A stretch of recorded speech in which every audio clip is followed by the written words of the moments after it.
मैं धर्मेंद्र आचार्य इस YouTube channel पर आप लोगों का स्वागत करता हूं। आज हम लोग भारत के कुछ महत्वपूर्ण दर्रों पर विचार विमर्श करेंगे। आइए सबसे पहले हम लोग ये विचार करें कि दर्रा किसे कहते हैं। दर्रा किसे कहते हैं, इस पर हम लोग सबसे पहले विचार करें। तो दर्रा की बात करें तो पहाड़ी एवं पर्वतीय क्षेत्रों में पाए जाने वाले आवागमन के लिए जो प्राकृतिक मार्ग है उसे दर्रा कहा जाता है। पहाड़ी एवं पर्वतीय क्षेत्रों में आवागमन के लिए पाए जाने वाले प्राकृतिक मार्गों को दर्रा कहते हैं। हम दूसरे शब्द में अगर कहें तो पर्वतों के आर पार विस्तृत संकरीय प्राकृतिक मार्ग को दर्रा कहा जाता है। तो ये दर्रे जो है पास जो है वो पहाड़ी एवं पर्वतीय क्षेत्रों में पाए जाते हैं और पर्वतीय क्षेत्र के निचले भागों में यह पाया जाता है। पर्वतीय क्षेत्र के द्रोणी में यह पाया जाता है। तो दर्रा के बारे में चार बातों को ध्यान में रखने की आवश्यकता है कि पर्वतीय क्षेत्र में यह प्राकृतिक स्थल मार्ग है। दूसरा, यह पर्वतीय क्षेत्र में उसके आर पार विस्तृत होते हैं लेकिन संकरे होते हैं। हम कुछ दर्रों को की बात करें तो केवल 2 से 3 मीटर की चौड़ाई में होते हैं और लंबाई उसकी लगभग 50 किलोमीटर की है।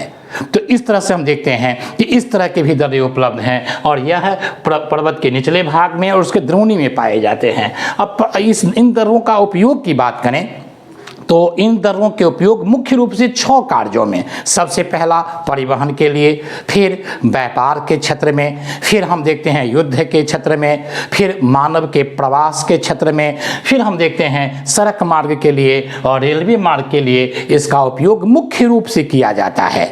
अगर प्रवास और युद्ध के संदर्भ में विचार करें तो एक प्रमुख दर्रा जिसका संबंध भारत से है, हालांकि अब ये भारत से बाहर हो गया है, खैबर पास की बात हम लोग कर सकते हैं, खैबर दर्रा की बात कर सकते हैं। यह अफगानिस्तान के सीमा पर अवस्थित है और सफ़ेद कोह नामक पर्वत से जुड़ा हुआ है। और इस दर्रे की बात हम करें तो इसकी ऊंचाई मात्र 1000 मीटर है और 53 किलोमीटर यह लंबे क्षेत्र में है और इसका जो सबसे संकरा भाग है वो भाग जो है केवल 3.5 मीटर अर्थात लगभग 10-11 फुट और मीटर में कहें तो 3 से 4 मीटर उसकी चौड़ाई है। और यह दर्रा कितना महत्वपूर्ण है कि भारत में जितने लुटेरे आए अधिकांश आक्रमणकारी और लुटेरे इसी मार्ग से आए थे। जैसे तैमूर लंग इसी मार्ग से भारत में 1398 ईस्वी में आया था और उसने क्या क्या किया वो आप लोग जानते ही होंगे। उसके बाद बाबर जैसे आक्रमणकारी, फिर बाद में नादिर शाह जैसे आक्रमणकारी, फिर उसके बाद हम देखते हैं अहमद शाह अब्दाली भी इसी मार्ग से आया था और इसी मार्ग से आकर के भारत को अपने ढंग से नकारात्मक रूप से प्रभावित किया। तो दर्रा को अगर आप देखें तो प्रवास के दृष्टिकोण से भी ये जो बाबर है उसके ही वंशज यहाँ पर मुगल के नाम से जाने जाते हैं। तो मुगलों का प्रवास इस क्षेत्र में हुआ और युद्ध और आक्रमण के संदर्भ में तो समझ ही सकते हैं। तो खैबर पास जो है वो भारतीय उपमहाद्वीप और मध्य एशिया के बीच में संपर्क स्थापित करने वाला एक महत्वपूर्ण दर्रा है। इसी तरह से अगर गौर करके देखें तो दर्रे से संबंधित प्रश्न किस प्रकार के पूछे जाते हैं। अब हम लोग अगली वीडियो में और इस वीडियो से ही प्रारंभ कर रहे हैं, इन बातों को भी देखेंगे कि जिन मुद्दा और जिस विषय पर हम लोग बातचीत करेंगे वहाँ पर प्रश्न की प्रकृति कैसी है, पूछने वाले प्रश्न किस प्रकार के होते हैं। तो दर्रा पर जो अधिकांश प्रश्न पूछे जाते हैं उसकी बात अगर करें तो सबसे पहले पूछे जाएंगे कि किस राज्य में वह दर्रा अवस्थित है, इसका माने किस राज्य में दर्रा अवस्थित है। जैसे बारालाचा दर्रा किस राज्य में है, जोजिला दर्रा किस राज्य में है, काराकोरम किस राज्य में है, इस तरह से प्रश्न पूछे जाएंगे। दूसरा, किन पर्वतों से उसका संबंध है, ये दूसरे प्रकार के प्रश्न होंगे। तीसरा, उसकी ऊंचाई क्या है। और चौथा जो प्रश्न यहाँ से आएंगे कि वह किस किस नगर को या किस किस शहर या क्षेत्र या महत्वपूर्ण जगहों को जोड़ने में अपना योगदान देता है। क्योंकि हम लोगों ने दर्रा में पहले ही देख लिया कि यह 2 पर्वतों के बीच का भाग खाली जगह है जो जिस होकर के स्थल मार्ग या रेलवे मार्ग गुजरते हैं। तो किन नगरों या क्षेत्रों या शहरों को या जिलों को और महत्वपूर्ण क्षेत्रों को जोड़ता होता है। तो ये 4-5 प्रश्न यहाँ से पूछे जा सकते हैं। कुछ दर्रा की कुछ और महत्वपूर्ण विशेषताएं होती है, जैसे सिपकीला दर्रा की बात करें तो सिपकीला दर्रा की विशेषता यह है कि भारत में सतलज नदी इसी दर्रा से प्रवेश करती है। तो यहां पर क्षेत्र की बात नहीं आकर के कि सिपकीला दर्रा से कौन नदी प्रवेश करती है, यही प्रश्न पूछ दिए जाएंगे और कई बार पूछे गए हैं, जो सतलज नदी उत्तर होगा। इसी तरह से नाथुला दर्रा की बात करें तो नाथुला दर्रा होकर के चंबा नदी बहती है, यह भी प्रश्न अलग से पूछे जा सकते हैं। और तीसरा हम देखते हैं एक और दर्रा है जलप्पा दर्रा। इस दर्रा की सबसे बड़ी विशेषता है कि इसका निर्माण तीस्ता नदी के द्वारा हुआ है। तो कुछ अन्य महत्वपूर्ण बातें अगर किसी दर्रा से जुड़ा हुआ है तो वहां से भी प्रश्न पूछे जा सकते हैं। एक और प्रश्न पूछे जा सकते हैं कि भारत में किस किस पर्वत से मुख्य रूप से दर्रा का संबंध रहा है। तो देखिए, भारत में मुख्य रूप से काराकोरम पर्वत में दर्रा है, उसके बाद लद्दाख में, उसके बाद 1-2 दर्रा जास्कर में भी है, जास्कर श्रेणी में, उसके बाद हिमालय में और उसके बाद पश्चिमी घाट में। तो भारत के अधिकांश पर्वतों में पास अर्थात दर्रे पाए गए हैं, लेकिन पूर्वी घाट में एक भी दर्रा नहीं है। पिछले वीडियो में जिसमें हम लोग अंडमान निकोबार पर विचार विमर्श किए थे, उस वीडियो में डंकन पास की चर्चा हम लोगों ने किया था। उसको आप लोग देखेंगे कि डंकन पास किन 2 क्षेत्रों के बीच में, जैसा कि हम लोग जानते हैं कि लिटिल अंडमान और दक्षिणी अंडमान के बीच में डंकन पास था, तो उसको आप लोग वीडियो में देख लेंगे कि वो भी एक दर्रा ही है। तो अराकान योमा क्षेत्र में भी हम देखते हैं उस पर्वत में भी दर्रा है।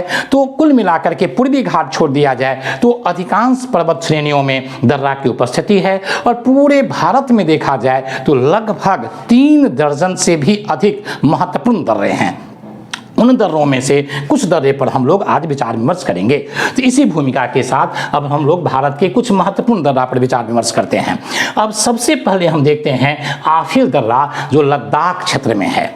जैसा कि हम लोग जानते हैं कि 2019 में लद्दाख और जम्मू कश्मीर एक ही राज्य का भाग था, लेकिन 2019 में 5 अगस्त को एक संसद के द्वारा लिए गए निर्णय के माध्यम से 2 महत्वपूर्ण कार्य हुए। सबसे पहला कार्य यह हुआ कि धारा 370 जो एक लायबिलिटी के रूप में हमारे यहाँ था, उसको खत्म कर दिया गया, 35A को समाप्त कर दिया गया और यह निर्णय लिया गया कि जम्मू कश्मीर राज्य को 2 भागों में, 2 केंद्र प्रशासित राज्यों में बांट दिया जाए। और यह पहला केंद्र प्रशासित राज्य होंगे जम्मू कश्मीर और दूसरा लद्दाख क्षेत्र। तो लद्दाख और जम्मू कश्मीर अब दोनों केंद्र प्रशासित राज्य हैं, जो प्रभावी हुआ 31 अक्टूबर 2019 से। 31 अक्टूबर इसलिए कि 31 अक्टूबर को ही पटेल, जो हमारे सरदार पटेल हैं, जो भारत के एकीकरण में महत्वपूर्ण योगदान दिए थे और उनको भारत का बिस्मार्क भी कहा जाता है, तो उनकी जयंती थी और हर एक वर्ष उनकी जयंती 31 अक्टूबर को एकता दिवस के रूप में मनाया जाता है। तो इस तरह से हम देखते हैं कि उस दिन से यह प्रभावी हुआ। तो 31 अक्टूबर 2019 से जम्मू कश्मीर और लद्दाख 2 अलग अलग केंद्र प्रशासित राज्य हो गए। और इस तरह से हम देखते हैं आफिल दर्रा जो है वो लद्दाख राज्य में यानी केंद्र प्रशासित राज्य में पड़ता है। और लद्दाख केंद्र प्रशासित राज्य बहुत बड़ा क्षेत्र, भौगोलिक दृष्टिकोण से बहुत बड़ा केंद्र प्रशासित राज्य है। इसका क्षेत्रफल लगभग 1,75,000 वर्ग किलोमीटर है। जैसा कि आप लोग जानते होंगे, बिहार का क्षेत्रफल मात्र 94,000 वर्ग किलोमीटर के लगभग में है। तो बिहार से लगभग 2.25 गुना से भी बड़ा ये लद्दाख राज्य और केंद्र प्रशासित राज्य है, 2.25 गुना लगभग बड़े है। और आप लोग ये जानते होंगे कि लद्दाख की राजधानी जो है सो लेह है, और लेह भी भारत के सबसे महत्वपूर्ण और सबसे बड़े भौगोलिक दृष्टिकोण से बड़े जिला में एक जिला है। वैसे भारत का सबसे बड़ा जिला क्षेत्रफल के दृष्टिकोण से कच्छ है, जिसका क्षेत्रफल लगभग 45,000 वर्ग किलोमीटर है। और उसके बाद लेह दूसरा सबसे बड़ा जिला है, जिसका क्षेत्रफल लगभग 45,000 वर्ग किलोमीटर है। तो इस तरह से यह लद्दाख क्षेत्र में पड़ता है और काराकोरम श्रेणी में पड़ता है। ये आप ध्यान रखें कि किस राज्य में, तो लद्दाख केंद्र प्रशासित राज्य में, काराकोरम पर्वत श्रेणी में, और इसकी ऊंचाई लगभग 5,000 मीटर है। और यह लद्दाख को सिक्यांग प्रांत से जोड़ता है। यह दर्रा किसको जोड़ता है? लद्दाख को सिक्यांग प्रांत से। देखिए यहीं पर सिक्यांग प्रांत है और ये हमारा लद्दाख हुआ, तो इस दोनों को जोड़ने वाला यह दर्रा है जिसे हम लोग आफिल दर्रा के नाम से जानते हैं। ये सिक्यांग प्रांत चाइना में पड़ता है। अब दूसरा दर्रा देखें, काराकोरम दर्रा है, वो यहाँ है और यह स्वाभाविक है, नाम से ही पता लगता है कि काराकोरम श्रेणी में होंगे। लद्दाख राज्य में, केंद्र प्रशासित राज्य में है और इसकी ऊंचाई लगभग 5550 मीटर इसकी ऊंचाई है और ये 5550 मीटर भारत के सबसे ऊंचे दर्रों में से एक है, सबसे ऊंचा दर्रा है। और यह यारकंद और तारीम बेसिन को, किसको? यारकंद, यह भी आपको चाइना का भाग है और तारीम बेसिन जो है वो उत्तर पश्चिमी चीन में पड़ता है। इस दोनों को जोड़ने में अपना योगदान देता है। अगला दर्रा हम देखें तो चांग दर्रा है, यह भी लद्दाख क्षेत्र में ही पड़ता है और यह लद्दाख श्रेणी में पड़ता है और इसका नाम चांगला इसलिए पड़ा क्योंकि चांगला बाबा मंदिर है, उसी चांगला बाबा मंदिर के नाम पर इस दर्रा का नाम चांगला दर्रा रखा गया और इसकी ऊंचाई भी लगभग 5270 मीटर है और यह लेह एवं श्योक नदी घाटी के बीच अवस्थित है। ये दर्रा आप देखें तो यहाँ चांगला दर्रा है और लेह और श्योक नदी के बीच में और लद्दाख तथा तिब्बत को, यहाँ पर आप देखें लद्दाख और तिब्बत अब चाइना का भाग हो गया है, तो इसको जोड़ने में अपना योगदान देता है। अगला हम देखें तो खारदुंगला दर्रा है, यह भी लेह क्षेत्र में ही, लद्दाख क्षेत्र में ही पड़ता है, लेह जिला में पड़ता है, जिसकी चर्चा हम लोग पहले ही कर चुके हैं। लद्दाख श्रेणी का यह भाग है। पर्वत में देखें कि चांगला दर्रा भी लद्दाख का भाग है, लद्दाख श्रेणी का, और खारदुंगला भी, और इसकी ऊंचाई 5350 मीटर के लगभग में है। कि मोटर वाहन वाला इस दर्रा होकर के हम देखते हैं कि गाड़ी यानी कि मोटर गाड़ी का यातायात की सुविधा है, तो मोटर गाड़ी की यातायात की सुविधा वाला यह सबसे ऊंचा दर्रा है और यह श्योक एवं नुब्रा घाटी का प्रवेश द्वार कहलाता है। ये किसका प्रवेश द्वार कहलाता है? श्योक एवं नुब्रा घाटी का प्रवेश द्वार कहलाता है। अगला हम देखते हैं थांगला दर्रा। थांगला दर्रा की बात करें तो ये 5वां दर्रा ये दर्रा है और थांगला दर्रा लद्दाख में ही पड़ता है और हिमालय श्रेणी में अवस्थित है। अभी तक हम लोगों ने जिन दर्रा की बात की, या तो वह काराकोरम क्षेत्र में, काराकोरम श्रेणी से जुड़ा हुआ है या लद्दाख श्रेणी से जुड़ा हुआ है। ये हिमालय श्रेणी से थांगला दर्रा, ये देखें यहाँ थांगला दर्रा है और इसकी ऊंचाई भी लगभग 5350 मीटर है और इस दर्रा की विशेषता है कि लेह और मनाली एनएच यहाँ से गुजरती है। कौन एनएच गुजरती है? लेह और मनाली एनएच, और यह भी मोटर गाड़ी वाले दर्रा है और मोटे तौर पर देखें कि इस दर्रा से भी मोटर गाड़ी जाती है और इस तरह के दूसरे सबसे ऊंचे दर्रा में आ जाते हैं। हम लोग जानते हैं कि भारत का जो स्नो लाइन है, हिमरेखा है, वो मोटे तौर पर 4400 मीटर से लेकर के 5100 मीटर तक है और इस सारे दर्रा की ऊंचाई लगभग 5100 मीटर से अधिक है। अतः बरसात के समय में, खास करके शीत ऋतु के समय में ये सारे दर्रा बर्फ के कारण, हिमपात के कारण बंद हो जाते हैं। और लद्दाख केंद्र प्रशासित राज्य में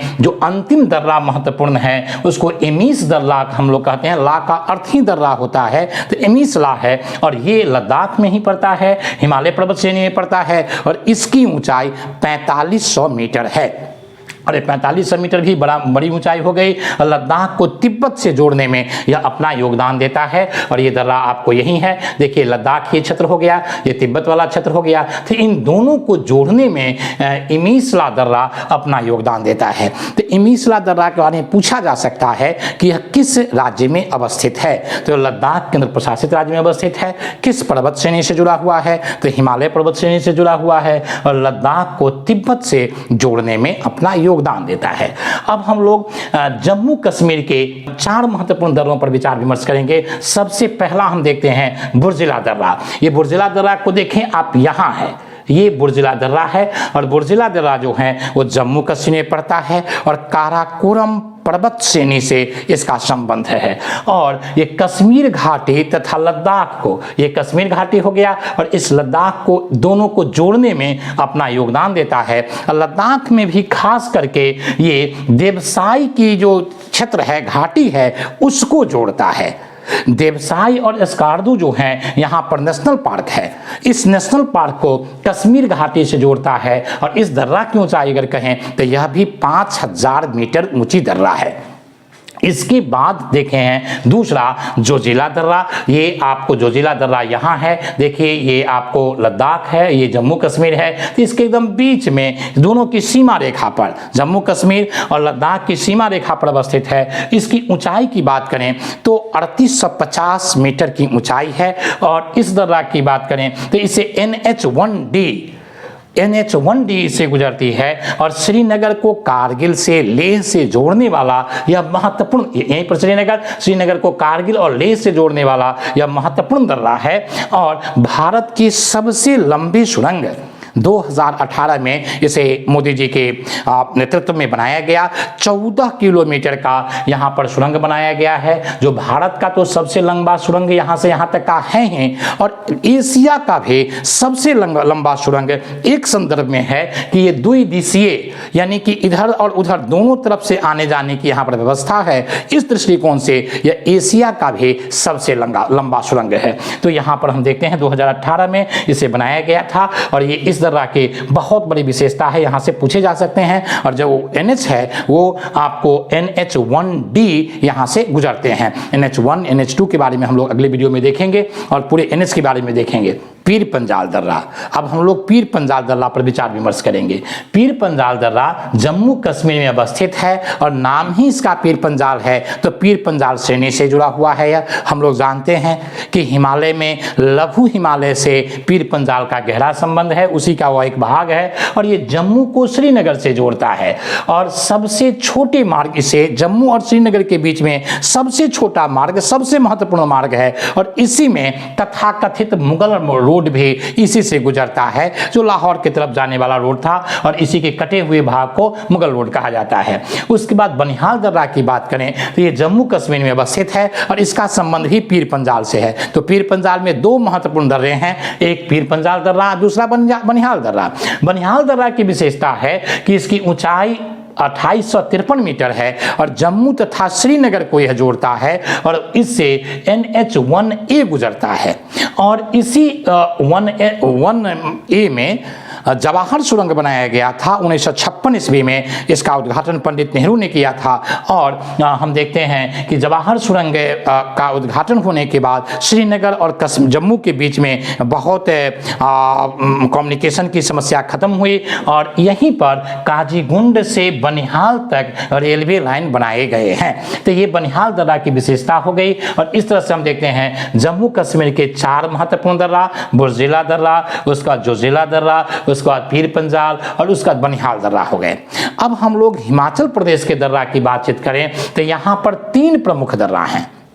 पहला बारालाचा दर्रा, दूसरा सिपकेला दर्रा और तीसरा रोहतांग दर्रा। इसमें सबसे पहले बारालाचा दर्रा की बात करें तो हिमाचल प्रदेश में यह अवस्थित है और हिमालय की पर्वत श्रेणी में आता है।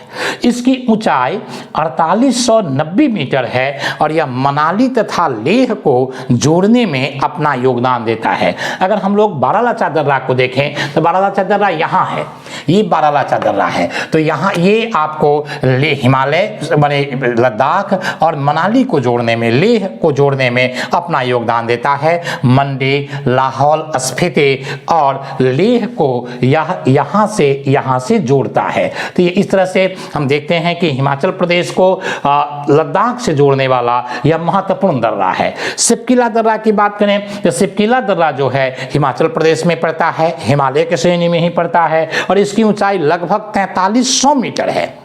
और इसी दर्रा से सतलज नदी भारत में प्रवेश करता है, जो हम लोग पहले ही विचार विमर्श कर चुके हैं। और इस दर्रा की विशेषता है यह शिमला को तिब्बत से जोड़ता है और भारत तथा तिब्बत के बीच में जो व्यापारिक मार्ग चलते हैं उसमें तीसरा व्यापारिक मार्ग वाले ये स्थल बने हुए हैं, ये मार्ग बने हुए हैं। पहला नाथुला और जलेपा है और तीसरे नंबर पर हम देखते हैं कि सिपकिला दर्रा है, तो नाथुला, उसके बाद जलेपा और तीसरा में हम देखते हैं कि सिपकिला दर्रा। और रोहतांग दर्रा की बात करें तो ये भी हिमाचल प्रदेश में है। रोहतांग दर्रा आप देखेंगे कि यहाँ है, और यानी कि मोटे तौर पर देखा जाए कि बारालाचा के सीधे सीधे नीचे में है। और ये सिपकिला जो है वो बाउंड्री पर है, भारत और चीन के बाउंड्री पर है, तब तो यहाँ प्रवेश करती है सतलज नदी। तो इस तरह से हम देखते हैं रोहतांग दर्रा जो है वो हिमाचल प्रदेश के पीर पंजाल श्रेणी में पड़ता है। इसकी ऊंचाई लगभग 3990 मीटर यानी कि 4000 मीटर है,